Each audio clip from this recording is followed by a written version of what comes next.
semuanya, selamat datang di Kusmiler atau podcastnya USMR nih. Di dalam diskusi santai ini, tapi belum nih bareng kita anak-anak medis yang kepo sama isu kesehatan. Aku Lari ini dan aku Zarif Kamili. Hari ini kita bakal bahas topik yang lagi hangat banget karena kita ngomongin kegawat daruratan saat banjir, apalagi setelah viralnya banjir besar di Sumatera beberapa hari terakhir. Betul banget nih, banjir itu bukan cuma masalah lingkungan atau pemerintah ya, tapi juga masalah kesehatan masyarakat dan kegawat daruratan medis. Karena setiap banjir itu kalau ada resiko cedera, penyakit, sampai gangguan mental yang seringkali nggak kelihatan gitu loh. Makanya hari ini kita kedatangan narasumber yang keren banget yang bakal bantu kita membedah sisi medisnya. Yuk langsung aja kita sambut Dr. Alif. Beliau adalah seorang dokter yang merupakan anggota Purnama USMR yang sudah berpengalaman menangani situasi bencana dan juga kegawat daruratan. Selain itu, beliau juga mantan kadif Diklat loh. Selamat sore dok. Sore. Makasih banyak udah nyempetin hadir ya dok. Iya. Kan boleh kenalan diri terlebih dahulu dok. Halo semuanya, nama aku Muhammad Alif Adril, biasa dipanggil Alif. Aku angkatan 2019, dulu di USMR-nya AMPI 15, sekarang udah AMPI 20 ya? Iya. Aku alhamdulillah baru lulus di bulan Mei kemarin, sekarang udah berdinas di RSUD Kota Tangerang Selatan. Dulu di USMR tadi udah disebutin, sempat alhamdulillah diamanahin sebagai kadif Diklat. Terima kasih banyak dokter. Sebelum masuk ke teori, kemarin yang banjir di Sumatera itu kan sampai trending kemana-mana ya dok. Dari kacamata dokter yang bisa turun ke lapangan, apa sih yang pertama kali ada di pikiran dokter ketika lihat kejadian kayak gitu? Saat kita pertama melihat banjir, di pengalaman aku juga karena kebetulan tahun 2021 aku pernah turun di banjir Bogor, itu di daerah Puncak. Yang pertama kami takutkan saat banjir pertama tentunya penyakit menularnya. Penyakit menular, lalu juga tentunya resiko masyarakat yang tenggelam itu juga pasti ada. Tapi kita sebagai tim medis pastinya yang harus waspada adalah selain orang tenggelam juga adanya penyakit menular yang bisa muncul dari terjadinya banjir tersebut. Mungkin ada penyakit menular yang paling sering itu apa sih? Kalau menular saat banjir itu tentu mungkin teman-teman udah tahu leptospirosis ya, leptospirosis itu yang karena urin dari tikus, kemudian juga rentan terjadinya dengue atau demam berdarah, lalu bisa juga tipes atau tifoid ya, dan juga tentunya bisa juga malaria. Intinya penyakit-penyakit infeksi yang bisa menular melalui air dan juga penularannya melalui orang yang berkumpul dalam jumlah besar, karena kan banjir memaksa orang untuk tinggal mengungsi bersama-sama ya, jadinya kumpul dalam jumlah besar di ruangan yang nggak luas itu tentu rentan terjadinya penyebaran penyakit infeksi. Oke, izin aja deh dok. Ya. Kalau kita ngomongin banjir sebagai kedaruratan, itu apa aja sih dok kondisi medis yang paling sering terjadi saat banjirnya sama pasca banjirnya? Saat banjir dan pasca banjirnya. Kalau saat banjir tentu tenggelam, itu nomor satu yang kita waspada ya. Tenggelam. Kemudian tersetrum, karena banyak banjir itu terjadi kan mendadak ya, tiba-tiba dengan kondisi listrik belum tentu udah dimatikan, udah dipadamkan. Nah, itu resiko tersetrum ada. Tenggelam, tersetrum, kemudian juga bisa trauma. Banjir, kalau banjir dalam arusnya kencang seperti di Sumatera itu rentan, rumah ambruk, tiang listrik roboh, pohon-pohon tumbang. Itu kalau terkena masyarakat, terkena manusia tentu akan sangat berbahaya. Itu yang kita waspada saat fase akutnya atau fase saat terjadi banjir. Kalau fase pasca banjirnya yang kita waspadai tentu penularan penyakit. Jadi misalnya penyakit-penyakit kulit seperti dermatitis, kemudian juga bisa selulitis, bahkan sampai ke infeksi seperti abses. Itu di kulit, bisa juga infeksi di sistem tubuh, sistemik, tadi yang sudah kita sebut di awal, tifoid, dengue, malaria, lalu juga ada infeksi pernapasan, pneumonia, kemudian bisa juga ISPA, itu sangat berbahaya. Dan juga tentunya perburukan kasus penyakit kronis, misal di tempat bencana itu ada pasien DM, ada pasien hipertensi, ada pasien gagal ginjal. Nah, saat banjir dia tidak bisa mendapatkan penanganan dari penyakitnya itu. Efeknya apa? Malah perburukan. Dan terakhir tentu masalah psikiatri, masalah kejiwaan. Banjir itu kalau nanti teman-teman berkesempatan turun langsung pasti akan melihat bahwa masyarakat yang terdampak itu dia akan kosong, matanya kosong, pandangannya benar-benar buntu, nggak bisa berpikir. Apalagi kalau udah kehilangan anggota keluarga, itu benar-benar mungkin sehari 2 hari belum ada efeknya, tapi jika udah seminggu 2 minggu mulai muncul depresi, bisa muncul sampai ke skizofrenia dan lain sebagainya. Itu yang harus kita waspadai kalau pada fase pasca banjirnya. Jadi itu salah satu jadi trauma juga ya dok bagi korban. Betul, akan muncul gejala trauma. Mungkin kita tahu bersama-sama udah belajar ada istilah PTSD ya, Post Traumatic Syndrome Disorder. Itu juga harus diwaspadai, di mana efek dari kejadian itu bisa berlanjut sampai lebih dari 6 bulan pasca kejadian. Oke, izin lanjut dok.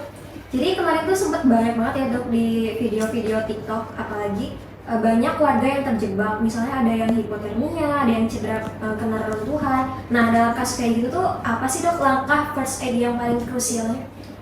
Pertama, dalam kasus-kasus penanganan awal ya, saat kita posisi banjir itu, kita harus persiapkan diri sendiri dahulu. Jangan pernah coba-coba turun ke bencana tanpa membawa persiapan yang cukup.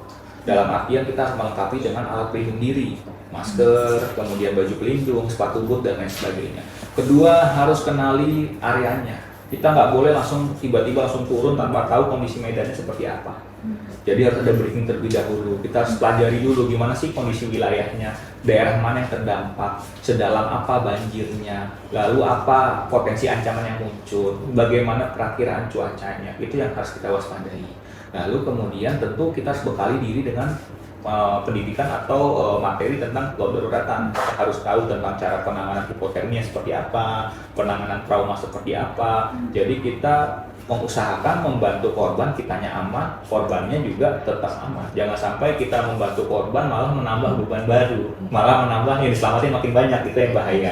Dan jangan juga kita menyelamatkan secara asal-asalan, yang tadinya pasiennya baik-baik aja, misalnya patah tulang aja, tapi karena kita asal-asalan menolongnya malah makin parah patah tulangnya. Itu yang harus kita waspadai. Jadi itu yang harus dipersiapkan sebelum turun ke daerah bencana banjir. Izin lanjut ya dok, mungkin kalau misalnya lagi banjir kayak gitu dok, biasanya kelompok yang paling rentan kena penyakit-penyakit yang tadi sudah disebut Pak Dokter tuh kelompok mana sih dok?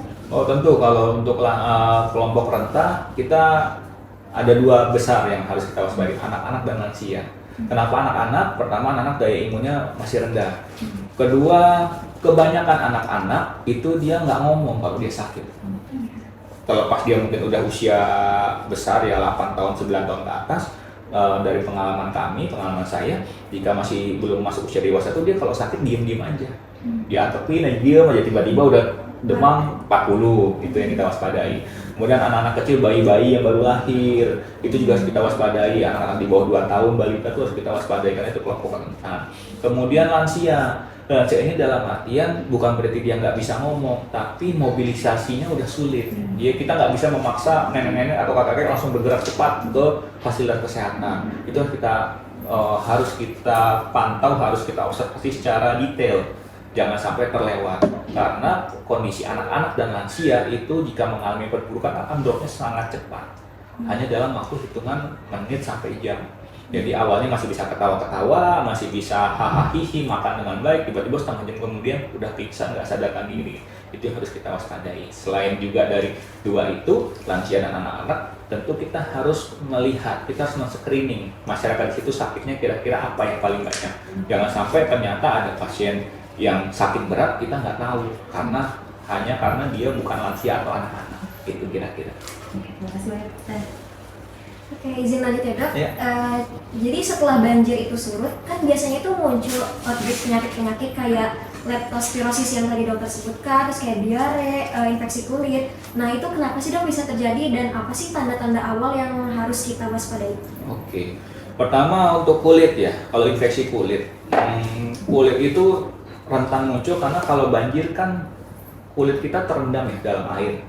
Walaupun kita udah mencoba pakai pelindung, tapi tetap aja mungkin akan lembab dalam waktu yang lama. Ini tentu berbahaya. Dia bisa aja ada istilahnya maceration. Jadi kulitnya itu akan putih mengelupas. Itu yang berbahaya. Nah kalau misalnya dia udah mengelupas, kulit itu kan barrier ya, pelindung tubuh kita. Kalau dia udah terkelupas, udah lepas, tentu kuman infeksi akan mudah masuk. Awalnya mungkin hanya infeksi kulit, dermatitis, gatel-gatel, kemudian mungkin ruang-ruang merah. Tapi jika ada luka terbuka, kemudian terpapar udara yang tidak bagus, atau bahkan terpapar air banjir, maka bisa memunculkan infeksi lanjutan. Salah satunya leptospirosis. Leptospirosis itu jadi dia awalnya dari urin tikus yang harusnya ada di selokan, yang harusnya ada di got-got, karena banjir dia naik. Dan naik itu nggak kelihatan dengan kasat mata. Masuklah kita ke kulit kita, karena kita kan nyebur-nyeburan kan di banjir kan, mungkin juga nggak ada sepatu boot, nggak ada pelindung. Lalu ada luka di kulit kita, masuklah infeksi ke situ. Makanya itu yang berbahaya. Dan itu juga bisa juga dari dengue. Dengue itu kan penyebarannya melalui vektor nyamuk ya. Karena di tempat pengungsian itu orang dalam jumlah banyak. Kemudian nyamuk dengue itu kan dia berkembang biak jika ada air menggenang, ada air yang nggak ditutup. Itu juga bisa menjadi faktor penyebab penyebaran dengue. Jadi bisa aja dari Bapak A gigit pindah ke Bapak B, gigit air muter satu pengungsian kena. Begitu juga penyebaran dari malaria. Selain itu juga bisa tipes atau tifoid yang disebabkan nama Salmonella typhi. Bisa juga karena dari makanan di pengungsian, karena di pengungsian kan yang masak untuk untuk orang banyak ya. Kita nggak tahu ternyata yang masak cuci tangannya nggak bagus, ternyata udah terpapar dengan kotor dan lain sebagainya, atau makannya bareng-bareng pakai tangan dan cuci tangan, efeknya bisa jadi Salmonella typhi masuk ke dalam tubuh sehingga terjadinya tipes. Jadi sebenarnya penyakit-penyakit outbreak yang muncul pasca banjir itu secara tidak langsung saling berketerkaitan satu sama lain. Jadi kira-kira itu. Terima kasih banyak. Ntar saya izin lanjut ya dok. Ya. Kalau misalnya balik lagi dok ke banjir Sumatera yang viral itu, banyak warga dievakuasi itu dalam kondisi panik ya dok. Ada yang bawa bayi, ada yang kejebak di atap rumah. Kalau dari sisi medis nih dok, situasi kepanikan seperti itu paling rawan itu menyebabkan apa dok? Tentu panik dalam kondisi banjir tenggelam.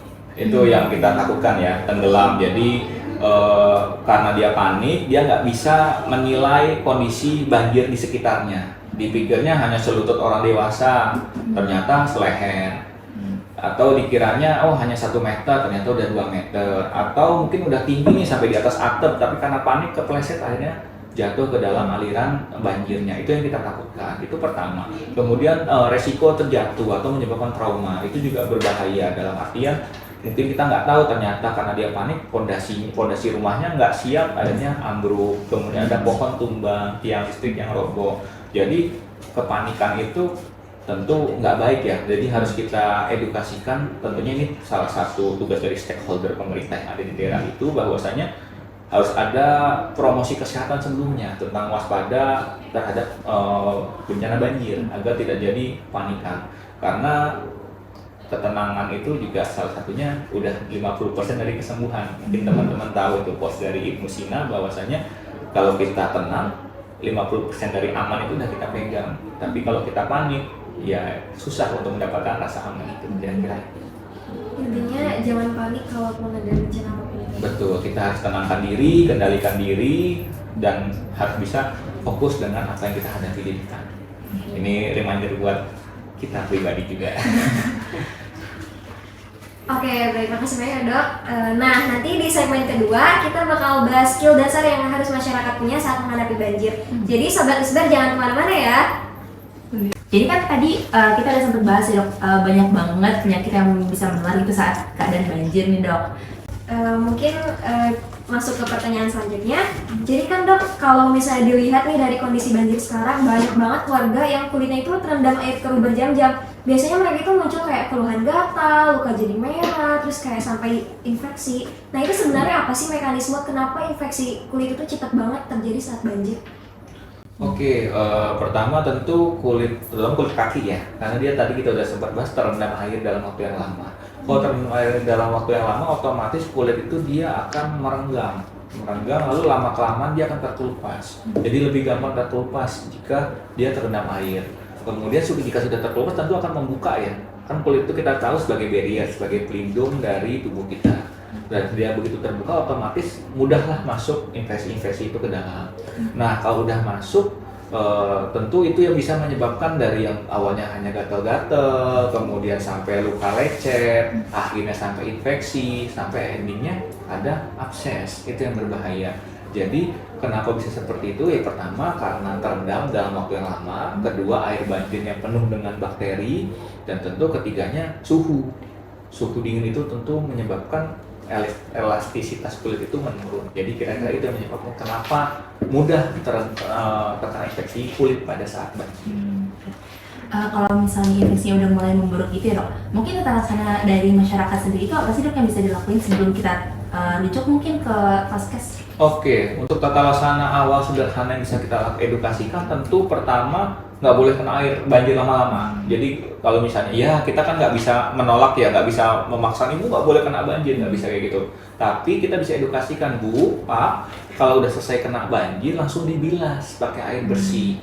Dibilasnya juga jangan hanya biar biur aja, tapi benar-benar dibilas bersih, kemudian dikeringkan. Yang sering orang-orang awam lupa bahwa dibiarkan aja basah. Itu yang tentunya akan menyebabkan rentan muncul jamur, rentan muncul bakteri. Harusnya setelah kena air banjir dibilas dengan bersih dengan air mengalir, dikeringkan secara pasti, jadi benar-benar kering.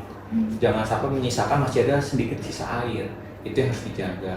Kemudian tentu harus selalu pakai alas kaki. Yang masyarakat kita suka lupa adalah nggak mau pakai alas kaki. Dianggaplah banjir itu kolam renang. Dibawa jadi tempat-tempat untuk ya udah bermain-main, untuk banjir-banjir yang hanya semata kaki atau selutut ya. Kalau di daerah banjir Bandung tentu orang udah takut ya untuk berenang. Tapi untuk banjir-banjir kecil hanya tergenang itu dikira ya hanya untuk bermain-main, itu yang berbahaya. Jadi harus diedukasi untuk memakai alas kaki. Alas kakinya pun kita edukasikan jangan sendal, jangan sepatu, minimal sepatu boot. Jadi yang selutut itu yang untuk mencegah jangan sampai dia terkena air banjir secara terus-menerus. Nah, atau lalu bisa juga kita edukasikan untuk selalu misalnya boleh pakai minyak kayu putih untuk mencegah kalau bisa gatal-gatal ringan. Bisa juga kita edukasikan untuk menggunakan jangan sampai dia obat-obatan gatal, obat-obatan anti gatal bisa kita edukasikan, bedak-bedakan itu juga bisa kita edukasikan. Lalu kalau misalnya ada luka kecil kita sampaikan bahwa ini jangan sampai kena air banjir lagi. Lalu bisa kita edukasikan cara penanganan luka awal, bisa dengan menggunakan pakodin iodin, menggunakan air mengalir atau menggunakan NaCl sambil kita ajarkan cara membalukan luka secara sederhana. Karena jangan sampai luka terbuka itu terpapar dengan air banjir. Itu kira-kira. Izin tanya lagi dok, Ya. dalam keadaan apa sih dok infeksi kulit ini tuh harus dikonsultasiin ke dokter gitu? Tentu kalau misalnya sudah disertai dengan infeksi berat seperti muncul nanah, muncul pus, berbaunya nggak sedap, ada bengkak, ada tanda-tanda radang tentu seperti kemerahan, bengkak, nyeri, kemudian udah kesulitan untuk bergerak. Bahkan sudah muncul gambaran-gambaran abses, jadi dia bengkak besar, kemudian ada cairannya, dan itu tentu disertai dengan demam tinggi pada pasiennya, dia nggak muntah-muntah, itu harus segera dibawa ke rumah sakit. Tapi tentu jika ada luka terbuka atau luka yang dirasa walaupun masih kecil tapi udah ada nanah, kalau berdarahnya nggak berhenti, tentu jangan nunggu sampai jadi abses ya, harus segera langsung dibawa ke fasilitas kesehatan terdekat. Kira-kira itu. Terima kasih dok. Oke, izin lanjut dokter. Tadi kan kita sudah bahas tentang infeksi kulit. Kita bakal lanjut ke penyakit yang selanjutnya, itu leptospirosis. Nah, ini tuh penyakit yang paling sering banget trending pada saat banjir. Itu bisa dijelasin nggak dok, bagaimana sih dengan mudahnya kenapa tikus itu bisa bikin penyakit yang segawat itu? Oke, jadi leptospirosis itu infeksi yang disebabkan karena urin kucing ya. Nah, air pipisnya tikus. Air pipisnya tikus. Jadi air tikus itu dia biasanya akan buang air kecil itu di selokan, di got, atau di saluran pembuangan air. Pada saat banjir, itu air urin dari tikus itu dia akan naik ke atas. Jadi akan bercampur dengan air banjir, dan kita manusia tentu nggak bisa melihat itu, kita nggak bisa ngelihat nih mana ya yang air banjir doang, mana ya yang ada air tikusnya, kita nggak tahu. Nah, itu akan berbahaya jika anggota tubuh yang terkena banjir itu mengalami luka. Walaupun lukanya hanya kecil 0,5 cm ataupun 1 cm, bahkan di beberapa penelitian juga bisa masuk jika tidak ada luka, dalam artian kulitnya sudah terkelupas. Jadi ada lubang celah sedikit aja itu bisa masuk dan dapat menyebabkan infeksi. Selain lewat luka juga bisa masuk lewat selaput lendir, dalam artian mata, mulut, hidung. Kita nggak tahu, mungkin anak-anak kecil ada yang dia mandi banjir kan, dia ciprat-cipratin ke mukanya, dipakai buat mandi, atau dia berenang di situ, itu yang berbahaya. Nah, jika bakterinya itu sudah masuk, jadi dia kan namanya leptospirosis ya, nama kuman itu leptospira. Nah, kalau dia sudah masuk, tentu dia bisa menyebabkan demam tinggi. Demam tinggi langsung konstan, langsung instan naik demam tingginya. Jika sudah berbahaya, itu dia bisa sampai ke tahap kuning. Jadi matanya kuning, badannya kuning, biasanya juga ciri khasnya adalah muncul nyeri di betis. Jadi kalau misalnya teman-teman nanti turun ke daerah bencana banjir, ada keluhan demam tinggi dengan nyeri pada area betis, harus waspada adanya leptospirosis. Karena leptospirosis itu juga jika udah sampai kuning, nanti bisa berujung pada penurunan kesadaran, jika berujung pada kejang, nanti nama penyakitnya udah berubah, bukan leptospirosis lagi, jadi berubah jadi Wells disease. Jadi leptospirosis yang berbahaya, leptospirosis yang parah, dia akan berubah nama menjadi namanya Wells disease, kira-kira itu. Tadi dok, kalau misalnya udah disebutin tadi kan ada tanda-tanda yang demamnya langsung tinggi, terus matanya jadi kuning sama nyeri betis. Itu mungkin ada nggak dok tata laksana yang bisa dilakukan oleh warga sekitar dulu sebelum dirujuk? Oke, untuk tata laksana awal tentu yang bisa dilakukan adalah di istirahat, nggak boleh dipantau untuk aktivitas. Kemudian rehidrasi cairan, harus minum yang banyak karena tentu dia akan menjadi susah minum, bisa jadi malas minum. Jadi harus dimasukin asupan minumnya jangan sampai kurang. Makan juga sebisa mungkin harus ada yang masuk karena pasti akan ada mual-mual muntah, itu pasti ada.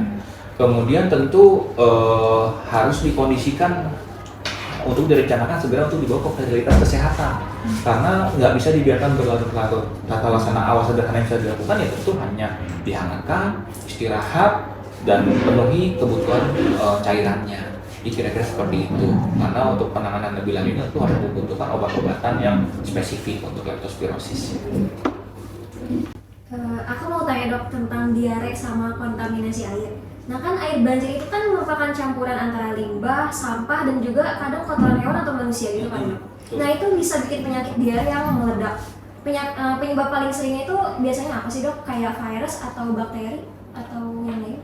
Kalau diare saat banjir penyebabnya gado-gado ya, campur. Jadi dia ada bakteri, contohnya bakteri E. coli bisa, Salmonella typhi bisa, Shigella bisa, Vibrio cholerae bisa, itu bakteri. Kemudian untuk virus tentu kita tahu ada rotavirus. Kemudian untuk parasit kita tahu ada entamoeba, kemudian ada lagi entamoeba, kemudian ada Ascariasis dan berbagai macam jenis parasit lainnya. Itu tentu bisa menyebabkan diare dan itu nggak bisa kita lihat secara spesifik, oh ini diarenya karena apa. Jadi kalau ditanya apakah bakteri, virus, atau parasit, tentu semua kemungkinan bisa terjadi. Kalau buat tata laksananya tuh, kalau misalnya lagi banjir kayak gitu, tata laksana buat diarenya sendiri itu apakah kita kasih antibiotik atau ORS atau ada yang lain mungkin? Tentu kalau tata laksana awal kita sebagai tim medis ataupun masyarakat yang tinggal di sana, oralit ya, oralit bisa kita bantu. Tentu oral itu harus diberikan sedikit-sedikit tapi sering ya, bukan dalam artian langsung kita minumin 1 gelas langsung, enggak, tapi sedikit-sedikit tapi sering. Karena oral itu berfungsi untuk mengganti cairan yang hilang saat dia diare atau saat dia muntah. Kemudian untuk penggunaan antibiotik itu harus butuh instruksi dari dokter, kita nggak bisa mengarahkan langsung ya, karena salah satu indikasi dari antibiotik salah satunya misalnya diarenya dengan disertai darah atau diarenya berbentuk seperti air cucian deras, itu bisa salah satu indikasi menggunakan antibiotik, tapi tentu dengan harus pengawasan dokter terlebih dahulu. Nah kemudian tentu makan, kita harus paksa dalam tanda kutip ya, kita edukasikan untuk terus masuki makanan yang ada sambil kita edukasi jangan makan makanan yang pedas dan asam. Karena orang suka lupa, dia diare makan sebelah, dia diare makan yang asam-asam, efeknya ya makin jadi diarenya. Itu yang harus kita sampaikan kepada masyarakat. Tapi secara garis besar, tata laksana awal yang bisa dilakukan pada pasien diare di tempat bencana tentu penuhi cairan yang hilang. Bisa dengan minum, bisa kita bantu juga dengan oralit. Selain itu, pasiennya tetap harus istirahat dan makan makanan juga harus terpenuhi. Kira-kira itu. Banyak juga nih dok yang kepo tentang infeksi saluran pernapasan akut. Itu kan biasanya saat dilakukan evakuasi, banyak banget tuh orang yang tidur berdekatan di tempat pengungsian. Terus udaranya juga dingin, belum lagi lembab, apalagi orangnya tuh kayak sampai korban-korbannya sampai stres gitu dok. Itu kenapa sih kondisi kayak gitu bisa memicu ISPA tadi? Tentu kalau ISPA penularannya bisa melalui droplet, dalam artian dalam batuk ya, bisa juga dengan airborne. Jadi dia hanya berbicara, dengan berbicara pun bisa menular.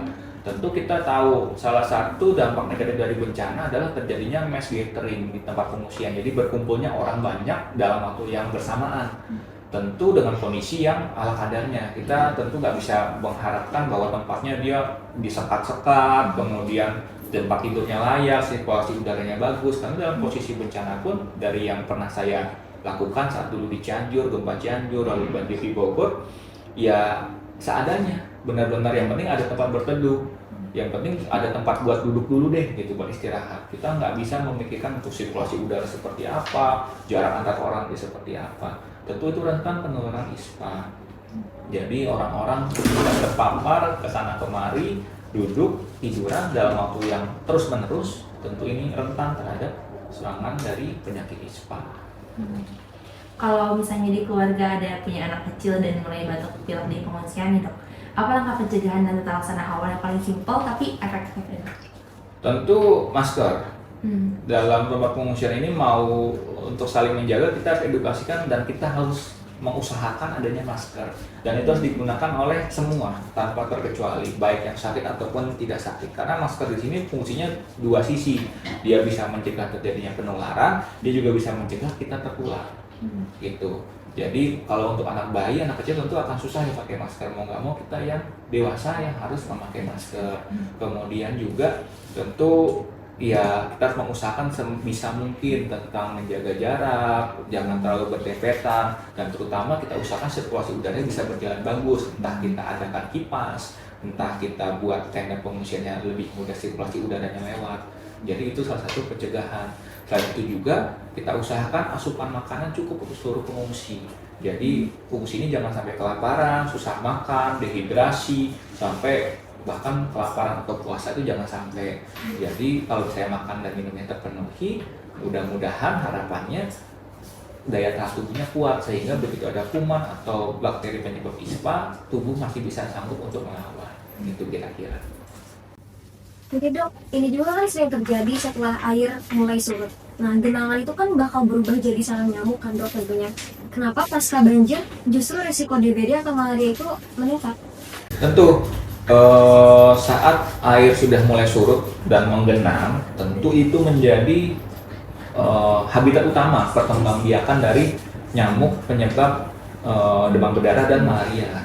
Tentu dalam teori yang kami ketahui, biasanya kasus DBD, dengue, atau malaria itu bisa melonjak 5-14 hari pasca banjir. Itu. Dan salah satu penyebabnya karena air menggenang, lumpur, udara lembab.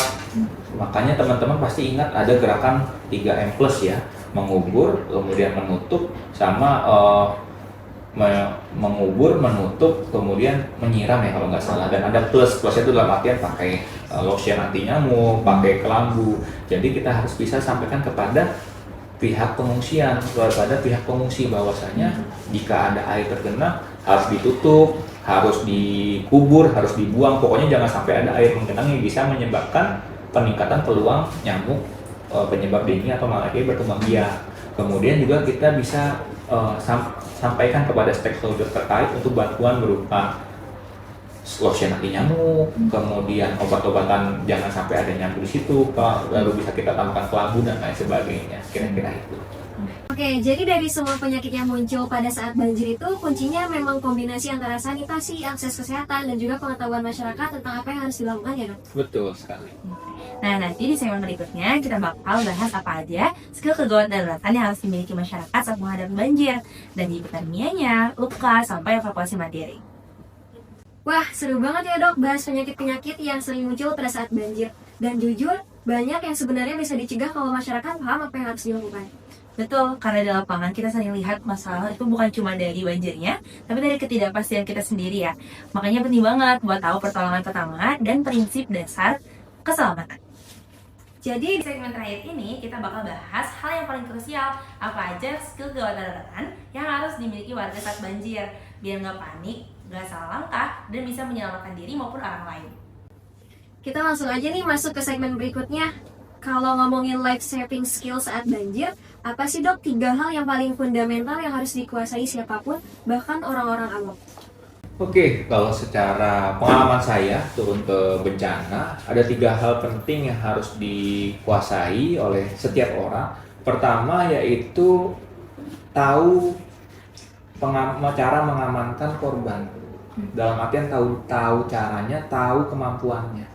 Jadi ada orang dia fokus untuk menyelamatkan korban, tapi dia nggak tahu kondisi bagaimana menyelamatkan yang baik dan benar. Misal ada korban tenggelam karena banjir, tapi dia fokus menyelamatkan korban tanpa tahu seberapa dalamnya, arusnya kuat apa enggak, kemudian dia bisa berenang atau enggak. Jadi yang penting maunya nyelamatin dulu aja tanpa tahu kemampuannya. Kita sebagai rescuer tentu diajarkan ada istilahnya 3A ya.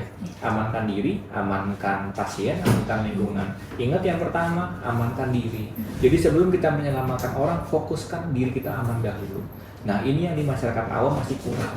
Dia kebanyakan orang beberapa fokus untuk menyelamatkan orang tanpa tahu kemampuan dirinya. Itu yang pertama. Kemudian tahu cara penanganan perdarahan. Dalam artian masyarakat awam begitu melihat ada darah, ada bleeding banyak, hanya dilihat, nggak berani untuk diapa-apain, menunggu medis datang. Ini tentunya harus diedukasikan cara penanganan perdarahan sederhana. Seperti kita diajarkan cara untuk ngedep bleeding, kemudian kita harus tahu minimal cara bagaimana biar perdarahan itu berhenti secara cepat dan sederhana. Itu yang kedua. Kemudian ketiga, penanganan pada kasus trauma. Dalam artian misalnya ada patah tulang, ada kemungkinan resiko cedera area leher atau cedera servikal, itu tentu masyarakat awam harus diberikan edukasi. Jadi saat terjadinya bencana, khususnya bencana banjir di mana rentan terjadinya tenggelam, rentan terjadinya luka terbuka atau pendarahan, dan rentan terjadinya luka trauma, masyarakat sudah tahu cara penanganan sederhananya seperti apa. Dan tentu itu harus diedukasikan secara terus-menerus. Cara mengamankan diri sendiri seperti apa, menyiapkan APD, lalu cara untuk mengevaluasi kondisi bencana di sekitarnya, itu pertama. Kemudian yang kedua, cara untuk menangani perdarahan yang terjadi pada korban, cara untuk menghentikan secara sederhana, cara untuk mendep bleeding seperti apa. Lalu yang ketiga yaitu cara penanganan trauma. Jika diduga ada kemungkinan patah tulang, harus tahu bagaimana cara memeriksanya, kemudian bagaimana penanganannya, apakah dibidai, apakah diedukasikan untuk pasien tidak bergerak, dan lain sebagainya. Jika 3 ini sudah diketahui atau minimal sudah ada edukasi atau knowledge sedikit dari 3 hal tersebut, saya yakin insya Allah tentu korban yang muncul akibat bencana banjir ini bisa sedikit kita minimalisir, sehingga orang-orang yang awalnya sudah terkena dampak, sudah cedera, tidak makin parah, tapi bisa ditolong, bisa kita selamatkan tetap dengan kondisi yang baik sehingga bisa pulih sedia kala. Jadi kira-kira seperti itu. Terima kasih ya, Dokter. Nah itu dia ya guys, buat tata laksananya itu nggak harus dari BPBD, nggak harus nungguin dulu tenaga medis yang datang, tapi dalam situasi banjir itu orang pertama yang nolong kita itu adalah diri sendiri dan orang-orang terdekat kita. Betul banget. Dan yang bikin banjir Sumatera kemarin itu jadi wake up call adalah bencana bisa datang kapan aja, bahkan di tempat yang sebelumnya aman. Ya intinya kita nggak bisa menghentikan banjir, tapi kita bisa mencegah korban. Dan itu mulai dari edukasi seperti ini. Buat kalian semua yang lagi di daerah rawan banjir, ingat jaga kebersihan, hindari genangan, simpan obat-obatan penting di tempat kedap air, dan jangan ragu minta pertolongan kalau ada tanda bahaya. Semangat! Dan jangan lupa bagikan episode ini ke keluarga atau teman kamu. Edukasi kecil ini bisa jadi penyelamat besar loh.